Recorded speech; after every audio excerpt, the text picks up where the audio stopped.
Let it happen. Could be a new shirt at the men's store, a cat nap in your office chair, or 2 cups of good, hot, black coffee. Hello and welcome to Coffee Lit Rev. Today is a little bit different than usual.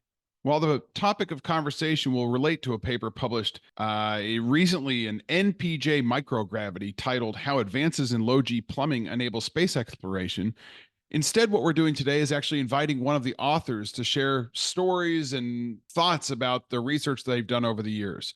We had an interview with Mark Weislogel, who was a professor of mechanical engineering at Portland State University, since retired, and he has moved on to work at IRPI, which is a contract technology company that does a lot of work for NASA and generally thinking about how to handle plumbing and microfluidics in low to zero gravity. Well, the first thing that I think of is some huge spill of water on the space station, and there's just droplets of water floating around in random directions, getting into computers and instruments and causing chaos, and all the astronauts screaming.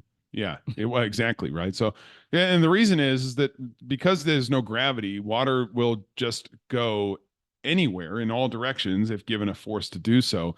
But the one thing that's true about water is, of course, because of hydrogen bonding, it will want to stick to itself. And so unless you blast it apart somehow, you're going to have a big blob of water floating around in whatever direction. If it turns into very small blobs of water, then you obviously have this other problem you mentioned. You have to move fuel into an engine. So it means you have to move a liquid down a pipe. You have to, like, when you urinate, you don't want it to go everywhere in the space station. You want it to go down a pipe and go somewhere desirable, somewhere where you're aiming, right?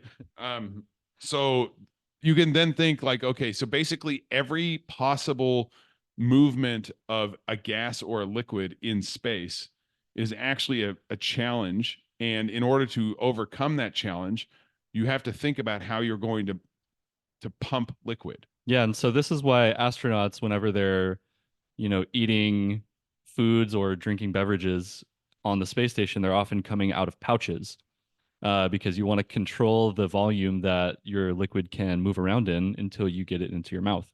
And this is actually how Mark got into kind of the coffee world, because one of the astronauts on the space station was like, man, I'm really sick of drinking coffee out of a pouch. I hate it. Yeah, I think he said that he couldn't smell it, which is really interesting because it means there is volatiles, of course, evolving, but they're going everywhere. Yeah. It's super interesting. So with this preamble, we're going to cut over to our conversation with Mark Weislogel to talk about space, the next frontier. Mark, it's really great to have you. Thanks for joining us. So although we didn't have an opportunity to meet when you were up at Portland State, where are you based now? I'm in Wilsonville, just south of Portland. Yeah. So I had started a company with a student in 15 years ago, maybe. And we this had IRPI. Yeah, IRPI. And so now I jumped 3 years ago, be full time. What is the focus of IRPI at the moment? Our main thing is like to develop demonstrate prototypical technology, to then go into actual products and solve problems on spacecraft. So we still do fundamental science. We're developing like hydroponic watering systems for plants. And we're developing urine processing systems like disposable toilet for the moon, like a CO2 scrubbing system for spacecraft. And so we have both commercial and NASA kind of customers or partners, depending on how you look at it, even and heading to those things. I'd say that's what we do. And our main thing is like drop towers and space experiments. We've had a dozen now, and we've conducted thousands of drops in these high rate drop towers, and thousands of parabolas and airplanes. And so with all that low G experience, it's weird. You start to internalize it in a way that most people don't. So we have extremely strange niche exposure to phenomena that would be disastrous there's lots of things we find out people are doing. We go, oh, don't do that. Don't do that. Don't do that. Do that, that kind of thing. I have not really thought about the challenges associated with doing this type of science, but also, like, I can't even imagine if you get a reviewer number 2 who's like, hey, by the way, can you redo this experiment in triplicate? and you're like, A little quick question for Doran. So you're doing calculations of this stuff. I heard some Nobel Prize winners say that you can't calculate chemical reactions. It depends on how complicated the reaction is and what you care about. So we do specifically in this group, we do materials, which are nice because you can treat them like they're infinitely repeating. So instead of having to Okay. simulate a whole chunk of a semiconductor, you just look at the smallest possible unit and extend it out everywhere.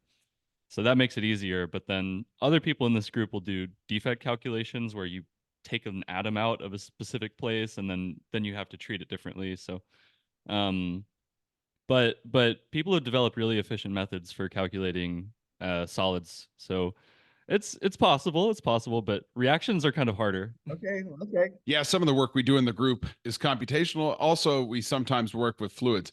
Let me start here. There are a series of papers, at least in the recent past, where you're exploring this idea of moving liquids through receptacles that have acute angles or corners, if you like. Can you tell me what's the challenge with understanding how liquids behave in these corners? Why can we not just do it with standard numerical simulations here on Earth? Why do we need to do the experiment in the ISS? Okay. Sometimes for the strangest reasons. Sometimes it's the engineers and the safety people that just want to say, "Hey, are you legit? Yeah. Okay, is your thing legit?" So you're saying that an interior corner, like instead of a cylinder, a circular cylinder, you have a square section or a triangular section. That interior corner can pump 1,000,000 times more liquid in space than it can on Earth. Show me. So you show them the equation, they go, that's such a striking response of the liquid to low gravity that they want to see it happen. But oftentimes we're asking more nuanced questions like, there's some funky boundary conditions in moving interfaces that we don't understand that well even on Earth. And we could be decades away from understanding it. But decades ago, we were starting to ask those questions, and we're still working on those things. And so proving them out over and over again to establish some sort of like toolkit to actually predict stuff with good accuracy in space, we're still working on that. We've made a lot of progress, I'd say, in the last 10 or 20 years, but there's still a direction to go. Yeah. So, I mean, most people, when they're thinking about moving liquids in space, right? Most people are thinking, oh, an astronaut needs to drink something. But actually, that's not really, I mean, that is, of course, important, but we have that solved. You could put it in like a Capri Sun pack and drink it through a straw with pressure. Your concern is much bigger than that. Your concern ranges from like being able to pump water around pipes to all sorts of stuff. So, can you tell me what is like if you had to summarize the big problem that we really don't know the answer to? Why are people still working on this? What's the next thing that we're going to hear about coming out of your research and so on? Okay, well, without gravity, there's no up or down. So unfortunately, the rocket engine is at the bottom and the vent port is at the top, but there's no bottom or top. So what do? So you could have centrifugal force. You could spin the spacecraft. You could excite an acceleration and drive the liquid to the base. But all those things are hassles. They're dangerous. They cost important resources. And so, and they add complexity. Right. But you can do it passively. Capillary forces. So if you have the right wetting properties and the right shape of the container, you might be able to get the liquid where you want them without any thought at all. That is the hope. Yeah, but there are some liquids, like for example, engine oil, that does not have the same surface property as a hydrogen bonding network, like for example, water. And so pumping engine oil is obviously extremely important, but then how do you that's a very different experiment than pouring water out of a receptacle into another one. Exactly. So you can make it work with cryogens and like wetting oils like you're talking about, but you can't make it work for contaminated water or urine or, something like that. Yeah. So how do you do this? Well, you use this thing called critical geometric wetting. So for instance, you could have a container with an interior corner, a cylinder, and it goes into low gravity and then the liquid just forms a meniscus across the base of the cylinder. But if you have an interior corner, it'll pump that liquid up to an infinite height. So that's a critically geometrically wetted structure or conduit that does everything for you, in a way. So start exploiting that crazy geometry to make the liquid replicate what you expect to see on Earth so that the engineering team and the scientists and the astronauts and everybody kind of knows where the liquid is all the time. Because if you don't, disaster. Yeah, disaster, okay? right? Yeah. And I mean disaster. A bubble gets away and clogs the sole oxygen supply electrolysis units, right? A droplet gets past the filter, whatever, moves into the compressors for the CO2 scrubbing system. And now that system's got a problem. liquid gets past the heat exchanger in the air conditioning system, and now you're blowing water out into the cabin. So there's lots of challenges, and almost any liquid system on the ground will not work if you just take it wholeheartedly into space. I was preparing for this interview, and I was laying in bed this morning thinking about how the early pioneers of space travel, those that were trying to make, the first people to go up to the moon, the very first efforts here, had to think about every possible aspect of this before they ever took off. And I'm sitting here and I've already learned like 10 things I didn't think about. And it truly highlights how remarkable it actually is to be able to sustain life in zero gravity. Well, those guys back in the day, they really had some kind of clarity. They had some great decision-making process. Okay. But they definitely thought that liquid would wet and they would get capillary forces to work in all these situations, but they really didn't have the numerical, they didn't have the analytical background to know that, we could have 1 million different liquid configurations in this simple container. So the liquid could be here, but it could be there, it could be there. And so now how can we change the container to make the best thing? They didn't have enough time for that. So blah, blah, they went on with the decision. That just sounds like entropy. I mean, it's something that you don't have to worry about whenever gravity is sucking everything to the bottom. But as soon as you make every configuration equally likely, then things get out of control. Right. And the reason this is interesting mathematically is because it's like the governing equation is nonlinear. The boundary condition is not understood. It's nonlinear too. Yeah. And then you have multiple metastable surfaces that can all form, and they all have different stability and dynamics and stuff. So it's kind of like you have a container, you bump it, and the liquid goes over here. Oops, it gets bumped over here and it goes over there. You don't want that. Yeah. It changes the CG of the spacecraft, especially when there's just tons, 90 tons of fuel in the tank. That's a big change. Yeah, it's a big change. So over the years, of course, you've worked closely with NASA, of course, some astronauts that have spent a long time. I know Don Pettit is one that you know very well. He's been he's had over a year in the ISS, and I learned that he had over half a day doing spacewalk. So that's outside of the spaceship, right? He's outside. As you work closely with these guys, they're taking your experimental design, the apparatus that you've invented, and they take it up with them and then do these experiments. Or perhaps there's some payload that goes up unmanned and docks. I don't know how these things work. But my question to you is this, is that when you're convincing an astronaut to basically do as the photos behind you are, where they're standing in front of a camera and they're pouring liquids as a demonstrative and they're taking scientific measurements, you have to plan many years in advance for this beautiful experiment that is difficult to get to the place where you're going to do it. But then in terms of actually doing the experiment, in some sense, you're going to tip an apparatus that has a liquid in it, right? Yeah. and it's a funny thing to think. So when you're working with people who are coming from different background, you're a mechanical engineer, but these guys are trained astronauts, and you have to find that common language to speak. But you guys are probably coming from two different areas, right? How does that interaction go when you're trying to convince that NASA that this is worthwhile doing?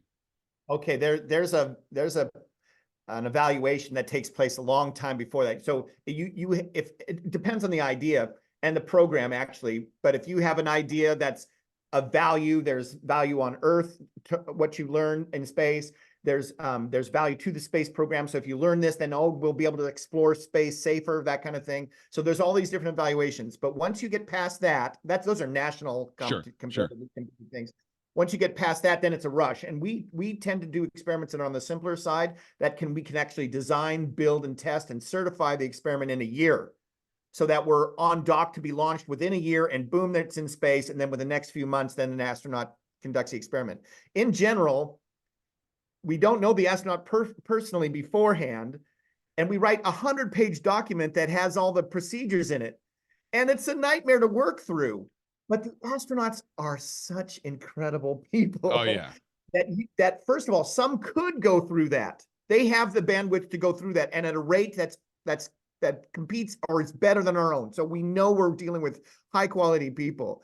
But then we say, hey, you want us to talk you through it? They say yes, and then we talk through it, and always we outdo what we plan to do because of that interaction with the crew. Yeah.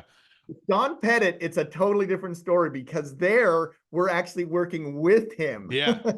We're working with him because he has an idea a minute, and he has a broad understanding from imaging to, camera stuff to experimentalism to fluid mechanics to electrostatics. He is broad. He's a different kind of crew member. So he's a PhD, I think, a scientist. So you're dealing with a scientist. So he will have, I guess a lot of the crew does this, but he has insights that are that really enhance the what he's doing, that on the fly or thoughtful before. But we have worked with him. We have sent stuff up with him or said, hey, if you could build this, like the coffee cup got started that way. Hey, if you had this, made a cup this shape, this would work. And boom, he does it. Well, yeah, I had two thoughts on this. I mean, the first one is that these astronauts, independent of which country they come from, are really doing science for humanity. They're doing something that's way beyond our microcosm of publishing peer-reviewed articles in journals and whatnot. I mean, there's substantial risk involved, and they're doing things that are really basic experiments that have profound impact. So that's obviously something that must be very rewarding to be part of for you, because your contributions are going to far outlive you and I. We'll see. I'm sure they will. My second thought actually goes to a patent that you have with Don Pettit and other folks. It was, I guess, 2018 on the capillary beverage cup, right? Yes. Okay, so this cup obviously has done the rounds on social media very recently. In fact, I'm sure you probably saw. Maybe I'm not the first to ask this, but you probably are aware that to the coffee community, this thing does look anatomically correct. I suppose so. I've been entertained to no end with what people say. It's hilarious. Some people say, hey, you're getting trolled like crazy, and I could care less about that. But when I see I go, that's hilarious. Yeah, well, so I first came to see one of these replicas. I guess there's a company that manufactures porcelain versions of it. And for a while, they were selling them in black, white, blue, and red. And the one I came across was red. And this was the most egregious. But but I had to ask you, but now I actually do want to get to this idea of the coffee cup. Okay. That, of course, this is a coffee related science podcast, but more importantly than that, when I think about things that astronauts need versus want, being able to drink coffee is a want, not necessarily a need. But at the same time, humans have lots of things that they want, but don't need. Yes. How many wants are there on the ISS? Wow.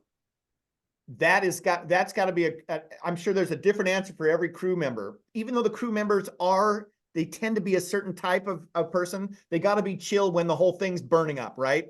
That's the kind of person. Okay, we're going down. Yeah. You got to be chill. That's the kind of person. And read these instructions and do this and that. You're starving. Yeah. Okay, the unique person. But Don Pettit, for instance, kicked this off. He said, I feel like a child when I'm sucking liquid from a bag. Uh-huh. Then he said something like, and it doesn't taste good. Uh-huh. You can't smell it. Yeah. And then that was how the relationship started. Hey, Don, if you made this blah, blah, blah in this shape of this, you could do this. And he does it. And then I think it was much earlier than that, maybe 2015, that he came down with that first, semi-viral thing about that. And then there was an early patent there on that structure. But then we said, okay, let's let the geometry morph to optimize the performance of this. And that's why you get that shape. Yeah. Okay, and it's funny you say anatomical. It's like, hey, we're that's how it. Okay. Yeah, I mean, yeah, it's I think if you put one male mechanical engineer and one astronaut in a room and come out with a geometry that will move liquid into your mouth like that, I think you'd probably 9 times out of 10 you'd probably come up with something comparable, I guess. But no, not at all. It's not intuitive, but it is now. But let me ask you a question actually about the actual cup. Was that cup manufactured on the ISS? Do they have a 3D printer or something? They do have a 3D printer, and that is possible, and that was discussed, but it couldn't get past safety for food safe. Oh. Well. Okay, so they went from the ground up. Yeah. Okay. All right. Not only that, we could make them transparent, and so then we got all that data, because we went originally just to get a 2-hour demonstration in the galley, the food, where they are eating and drinking, but wound up getting something like 18 hours of crew time and we were able to just capture a ton of quantifiable data that helps us with fuel tanks, right? The data we got was with fuel tanks. Yeah, well, exactly. So this goes back to my want versus need. Okay, so Don wanted a cup that he could drink from, but actually needed knowledge about moving liquids around through this sort of like acute angle. And this is a beautiful experiment for that, because it serves two purposes, which really captures why I was so excited to talk to you about this, because I try and think of experiments at multiple length scales myself, but chemists are always thinking on the length scale of the electron to the molecule. Yeah, true. And you're thinking of the length scale of like the human to from a liquid interface to a fuel tank, which is, probably same orders of magnitude, but different orders of, yeah. All right, Doran, do you have any other questions? Yeah, so part of my PhD is computational chemistry, and so we're doing simulations that help experimentalists explain their problems. I'm wondering, how much interface do you have with people on the theory and computation side? Because from what I understand, fluid dynamics are very difficult to simulate, especially when things are turbulent or in exotic cases like microgravity. How much of what you do is informed by the theory and simulation side? So when we got started, it was all mostly fundamental. So we were mostly applied math. We were mostly trying to get solutions to clever geometry that would drive liquid a certain place and try to represent the boundary condition where the liquid hits the wall. Where the liquid interface hits the wall, then you're in your chemistry thing. You have these mixed phases. You have solids, liquids, and gases, all in these fuzzy boundaries. The interface is not a distinct line, right? There's a gradient of density across the interface. At the solid, at the gas, at the liquid, and all those different layers, it's a mess. So now all of a sudden it starts to move. What do? It's a mess. It still is, but we can operate in regions where, well, it's approximately useful. So we make approximations and go from there. So it all started applied mathematics.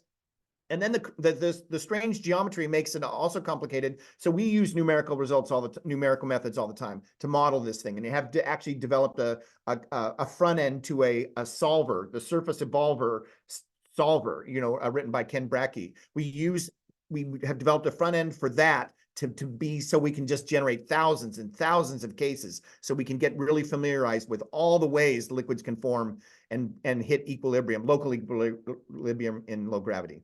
Because it really is important to know where the liquid is, whether you're pipetting into a well when you're doing DNA sequencing, or when you're trying to vent the tank, it's going to explode because of high pressure in space.